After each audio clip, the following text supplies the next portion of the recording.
ইরানের সাথে যুদ্ধে আমেরিকা আর ইসরায়েল আরো একটা বিশাল নৈতিক পরাজয়ের মুখোমুখি হইল। ইরান পৃথিবীতে এক অনন্য উচ্চতায় পৌঁছায় গেল। আন্তর্জাতিক রাজনীতিতে ইরান জাতি হিসাবে এখন শুধু সামনেই অগ্রসর হবে, আর পিছাবে না। আলহামদুলিল্লাহ, এই লড়াইয়ের নেতৃত্ব যিনি দিলেন তিনি যুদ্ধ শুরুর প্রথম প্রহরেই শহীদ হয়েছেন, আয়াতুল্লাহ আলী খামেনি, তার পরিবারের কয়েকজন সদস্য সহ। এমনকি খামেনির কন্যা, জামাতা, পুত্রবধূ এবং মাত্র 14 মাস বয়সী নাতনি কম্পাউন্ডে হামলায় নিহত হয়েছিল। যে ইরান ধ্বংস হয়ে যাবে বলে যারা ভবিষ্যৎবাণী করছিল, যারা বলছিল ইরানকে প্রস্তর যুগে ফেরত দেবে, তাদের মুখে ছাই দিয়া আজকা তেহরান থেকে আসা সবচেয়ে হৃদয় বিদারক ছবিটা দিয়া শুরু করি। সেটা কালো কাপড়ে ঢাকা লক্ষ লক্ষ শোকার্ত মানুষের সমুদ্র না, রাষ্ট্রের ওই বিশাল স্থাপত্যও না।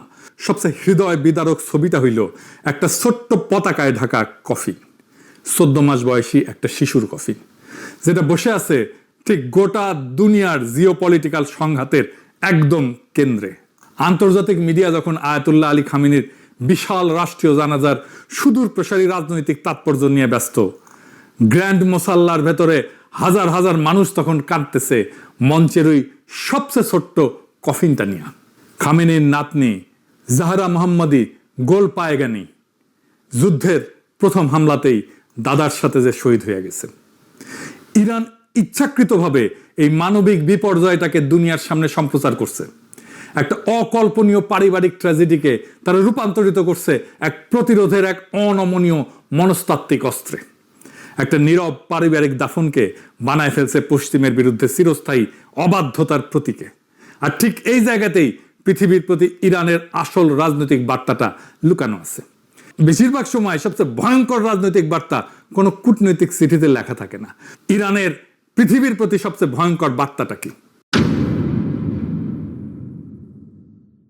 সেটা হইল ঠিক আমেরিকার স্বাধীনতার 250তম বার্ষিকীর দিনটাকেই বেছে নেওয়া হইল ওই কাছে ঘেরা কফিন দুনিয়ার সামনে মেলে ধরার জন্য।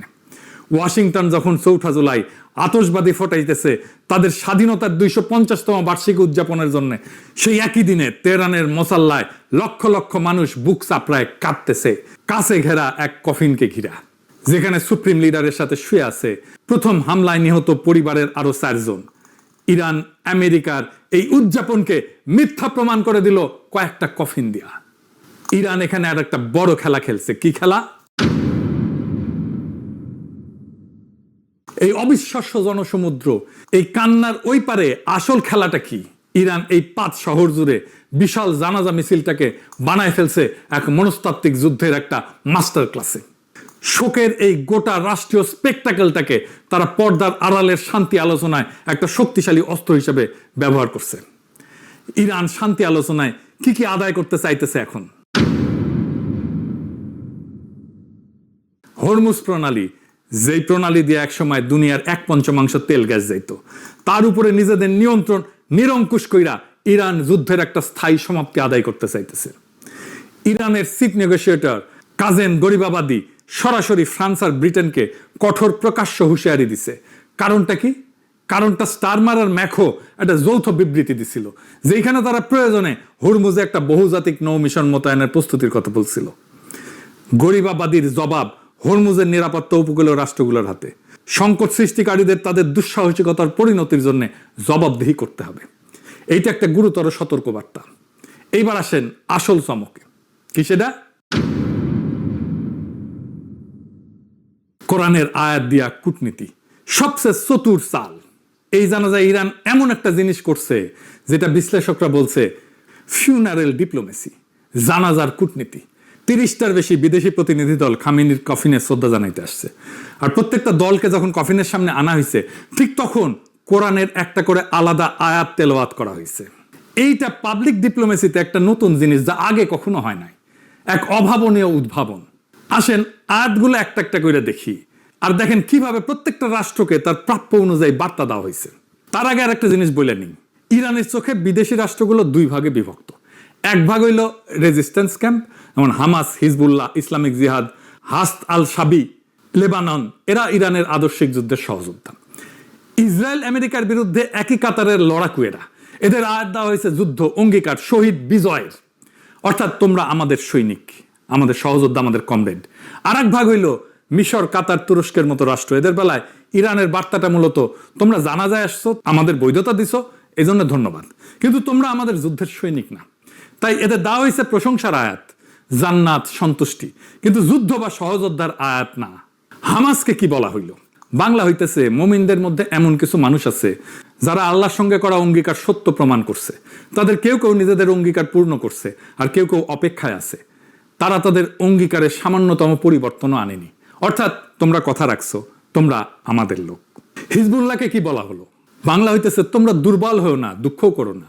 যদি তোমরা সত্যিকারের মুমিন হও তবে তোমরাই বিজয়ী হবে। যদি তোমরা আঘাত পেয়ে থাকো, তারাও অনুরূপ আঘাত পাইছে।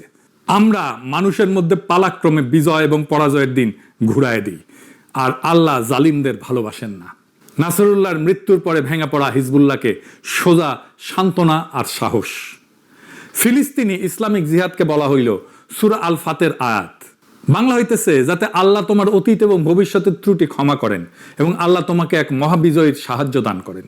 সুস্পষ্ট বিজয়ের বার্তা। সিনকে দেওয়া হইল আর এক আয়াত। বাংলা হইতেছে আল্লাহ এটি করেছেন শুধু তোমাদের জন্য সুসংবাদ হিসাবে এবং তোমাদের হৃদয়কে আশ্বস্ত করার জন্য, আর বিজয় তো কেবল আল্লাহর পক্ষ থেকেই আসে। একটা ইতিবাচক বন্ধুত্বপূর্ণ আয়াত। ইরাকের হাসদ আল শাবি বা পিএমইউ বাহিনীকে বলা হলো যারা আল্লাহর পথে শহীদ হয়েছে তাদের মৃত বলো না, বরং তারা জীবিত, কিন্তু তোমরা তা উপলব্ধি করতে পারো না। শহীদে মৃত্যুর আয়াত। আর এবার সবচেয়ে আলোচিত এবং সবচেয়ে ধারালো আয়াতটা সৌদি আরবকে। যখন সৌদি প্রতিনিধি দল কফিনের সামনে আসলো তখন পড়া হলো সূরা আল ইমরানের 13 নম্বর আয়াত, বদর যুদ্ধের আয়াত। রিটার সাহেব শোনান। قد كان لكم آية في فئتين التقتا فئة تقاتل في سبيل الله وأخرى كافرة يرونهم مثليهم رأي العين والله يؤيد بنصره من يشاء।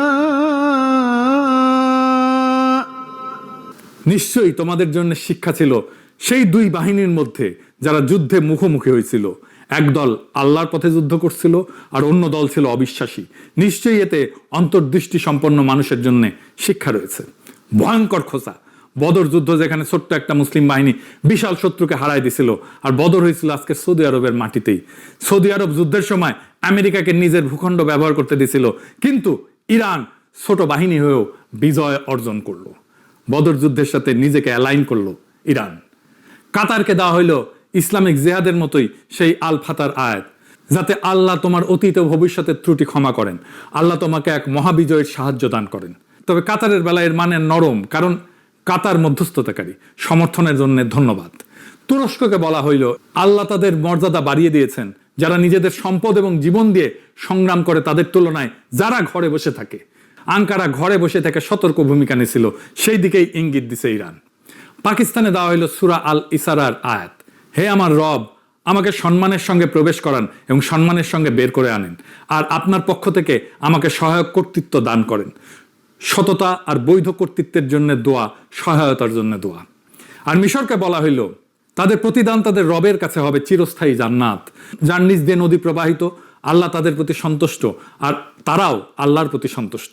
খেয়াল করেন, হামাস হিজবুল্লাহকে যেমন যুদ্ধ আর সহযোদ্ধার আয়াত দেওয়া হইল, মিশরকে সেটা দেওয়া হইল না। বার্তাটা পরিষ্কার, তুমি আসছো ধন্যবাদ, তুমি বন্ধু।